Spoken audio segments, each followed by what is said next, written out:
Hello peeps, Hillbilly Arfit again. I thought being as though it was a 10,000 vid this morning, I'd do a funny story this afternoon and also show you some progress on my van, on the Land Rover. So if you don't know, this was a Series 3 Land Rover, and as you can see, I've made some chassis members there, and I bought a back piece on just for the rear of the chassis because it was cheaper than making it, to be honest with you. It was 200 quid, that bit there. Whoop, that bit there. It's a job when you're doing it like this because everything's back to front. Anyway, them chassis members there are going to be welded to that back bit and then the front bit. And hopefully we'll have all this in one piece before long. And if anybody's interested, this welder I bought here, this MIG welder, it's a Par Weld XTE201C. Absolutely brilliant. I'm really impressed with it. And considering it's not a really dear welder, you can put big spools in it. Really, really happy with it. But never mind with that. Let's talk about this story. So what it is, in the first part, I'll tell you about how daft things used to be on the timber and how every day you were there, I got to be honest with you, you were pretty much on the verge of somebody getting killed or something all the time. And I can imagine that was probably like it was with the miners when you were working in a mine. And you get so close to people because you rely on them all the time that they become a bond that you can't really explain. I don't see all my mates these days that much, but when I do see them, I still class them as my best mates. And I can go without seeing some of them maybe once a year, more than that sometimes. And if I met them tomorrow, I would still class them as good mates and we would just pick up where we left off. That's how it is. You created a bond. And I don't think, out of all the people I worked with, I didn't dislike anybody. I'm pretty sure. Maybe they disliked me perhaps, but I never disliked any of them. And I always enjoyed their company, to be honest. I'm not saying that we didn't fall out some days, because of course we did. We used to fall out in the morning. Me and my best mate used to fall out every single day in the morning. And then the next morning, it was all gone. That's how you learn to do it. So, right. What this was, I was driving a machine at the time. This had gone on a bit now from when I was saying before. And it was a big John Deere skidder. So you had a big grapple on the back, like a tongs, big winch on it, 15-ton winch.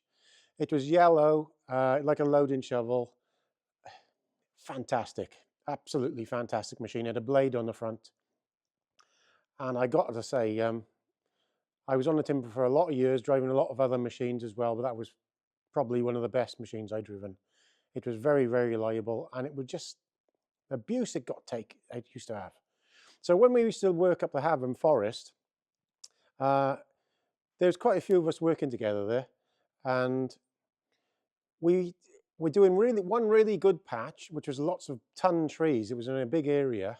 That was a place called Monatlog, and that was fantastic. You could go there and you could knock out 3 or 4 loads of saw logs because they were such big trees in a day easy. That was skidding them out. But then there was another place, I'm trying to remember what it was called. We used to call it the Devil's Canyon or something like that because it was, oh, man, it was dangerous. And we had that one job because the Forestry Commission said, if you could do this really awkward one, you can have the other one. And it was the most dangerous job I ever been on. And trying to explain what it is, if you come into the Havern Forest and you drive up to a place called Irish Bridge, it's a bridge that goes down like this and the water flows over it instead of the other way around. So you drive across it, and when the water's up, the water goes over it. When you go across the Irish Bridge and you look straight up, there's a valley there, and where the water came down, and it's literally vertical each side, and the trees had all fell down like that. So they'd fell down and they'd all uprooted, and they were on their ends, and it was at least 100 meters, 150 meters to the bottom, and they were all blown down. And these were big trees as well. trying to remember what make they were. It was a bit of a weird species there. I can't remember the species at the moment, but they were very, very heavy. But anyway, what you had to do was you had to go down there and cut these off. It wasn't for everyone. We were pretty mad at the time. I'll say the name of the lad there. He was one of my best mates at the time, and if I saw him tomorrow, we'd carry on exactly the same. Andy. Me and him was serious wild, but you had to be then, as you wouldn't get anything done. You were going down there and cutting stumps off to get the tree out, and literally the stump would roll over top of you and roll to the bottom. Crazy stuff. Lots of people wouldn't work there, and a couple of lads with us wouldn't work there, and nor cut the trees off. But anyway, what I was doing there was, after we got away in there, I was reversing to the back of this track, and then it was basically just a drop down for about 150 meters where all these trees were. So you pull the rope out, take 7 or 8 chokers down there, hook up to your trees, walk back up, or scrabble back up, because you could hardly get back up. Because it used like climbing, you know. And you get in the machine, and then you pull them up to the plate on the back of the machine, and then you try to take off. Because the trees were laying against the bank, you had a hell of a job even to get them onto the track, even with this big machine. It was a very hard touch-in, very hard on the saw there, very dangerous all the time. And because we were at it all the time, we used to swap around some days, and Andy might drive the machine, or the other lad, I won't mention the other lad's name because he's passed away now, he's a nice old guy. He didn't like cutting them off because I don't blame him, it was bloody dangerous. It was bloody dangerous because these things were all sprung, all these trees, and if you cut them off, they would split and jump 10. It's just crazy stuff. So this one day, Andy was driving, and I can't quite remember if it was Andy and the other chap driving or the other way round. But because it was such a job to pull the rope out, I had to probably pull the rope up, hook them on, and then walk back up. It was like I can't explain it. If you were a fit bloke, you wouldn't do it more than a couple of touches. It'd do you in. But we were very fit then. So I was on the rope this day.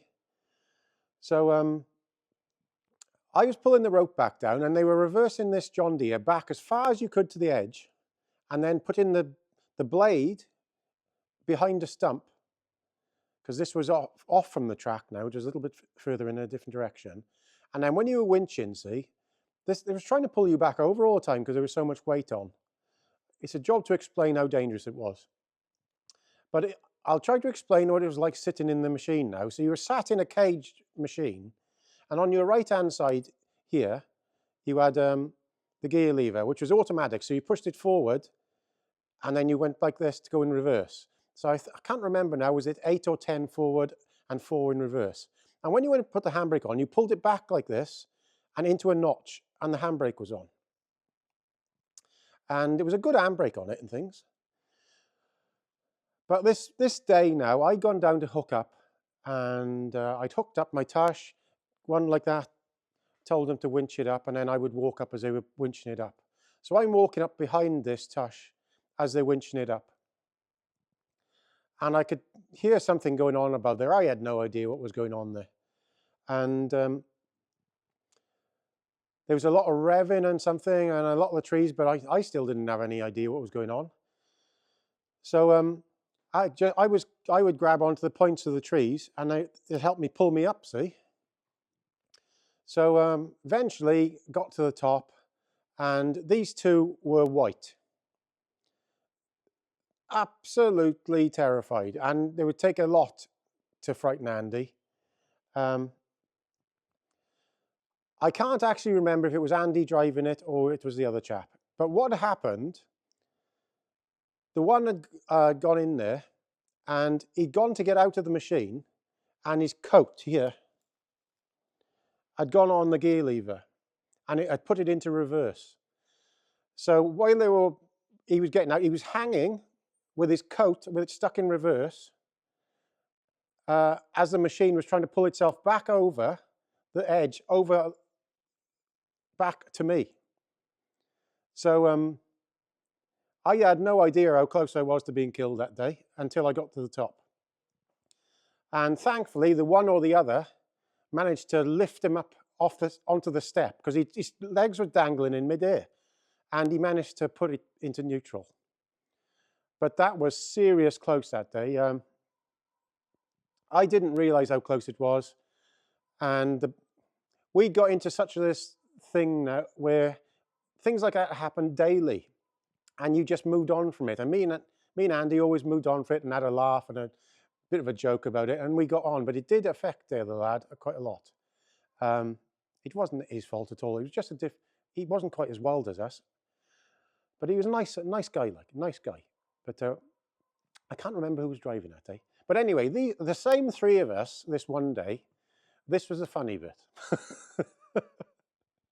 The same three of us. There was a rally on in that forestry one day, and we were going to the other place in Monadnock, and his truck had broken down. So the other lad came with me and Andy. So what we had this Bedford van, smaller van, and when three of us would get in there, Andy would sit cross-legged, would sit over the gear lever. You couldn't do it now, of course. And the other lad was sitting on his left, and I was on the right, driving like this. And Andy used to change gear, see.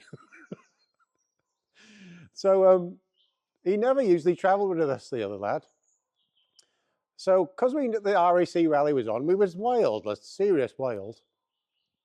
As soon as we hit the Harran Forest off the main road, we started going, come on, and Andy was shouting, left, right, 90, 90, like this, and he was changing gear. We were going up this forestry road as hard as this thing was going, sideways, everywhere, and I mean going now, and it was crazy. I don't know how the fuck we stayed on the road. So we were going up towards Monadnock now, where we were working, and a lot of the trees had been cut. We didn't realise our boss was there already, and he was watching us coming around on the road all the way, going mental quietly. But we were giving it Sam. I was going like a bunch of lunatics up this road. And the other lad in the far side was so scared, he just turned to us and he fixed his gaze on us, and he didn't. It just scared him, living daylights. So when we stopped now, and then we realised that our boss was there, it was like, oh, we're going to get sacked. He flew off, had a bit of a turn, but he was all right. But the other lad was there. He actually got so frightened. He was not right till dinner time. He was definitely. And I always remember that. He was a lovely lad. It wasn't his fault. It was us for being so daft. Like. But there we are. That's the mad time on the timber. I loved every time on there. I really enjoyed everybody's company I worked with. And there we are. So please subscribe below. All the best. Gaz.